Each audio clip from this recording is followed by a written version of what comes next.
আজ থেকে দেশের 4 সিটি কর্পোরেশনে শুরু হলো হামের দ্বিতীয় দফা টিকাদান কার্যক্রম। সাপ্তাহিক ছুটি ব্যতীত সরকার 9টা থেকে বিকেল 5টা পর্যন্ত চলবে এই কার্যক্রম।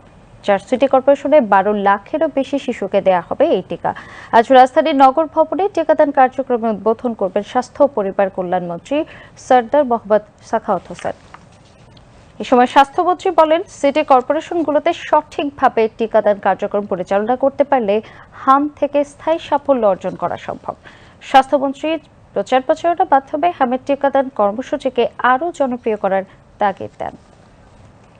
আপনারা জানেন, গত 5 তারিখ থেকে আমরা মিজেলসের জন্য বাংলাদেশে 18টি ডিস্ট্রিক্ট 30টি উপজেলায় আমরা টিকাদান কর্মসূচি শুরু করেছি।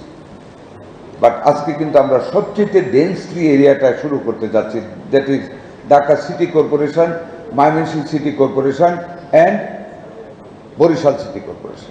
Dhaka city corporation north and south যদি আমরা সাকসেসফুলি কভার করতে পারি গ্রুপটাকে, that is from 6 months to 59 months, 1 month below 5 years, এই গ্রুপটাকে যদি আমরা টিকাদান কর্মসূচির আওতায় আনতে পারি, তাহলে আশা করি আমরা মিজেলসের আত্মঘাতী হামলা থেকে বা রোগ থেকে আমরা নিজেদেরকে সেভ করতে পারব।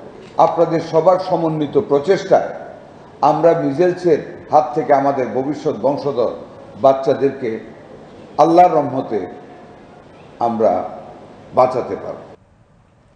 ঢাকা দক্ষিণ সিটি কর্পোরেশনের প্রশাসক আব্দুস সালামের সভাপতিত্বে অনুষ্ঠানের রেলপথ এবং সড়ক পরিবহন এবং মহাসড়ক বিভাগের প্রতিমন্ত্রী হাবিবুর রশিদ হাবিব এবং স্বাস্থ্য অধিদপ্তরের মহাপরিচালক অধ্যাপক ডাক্তার প্রভাত চন্দ্র বিশ্বাস বক্তব্য রাখেন।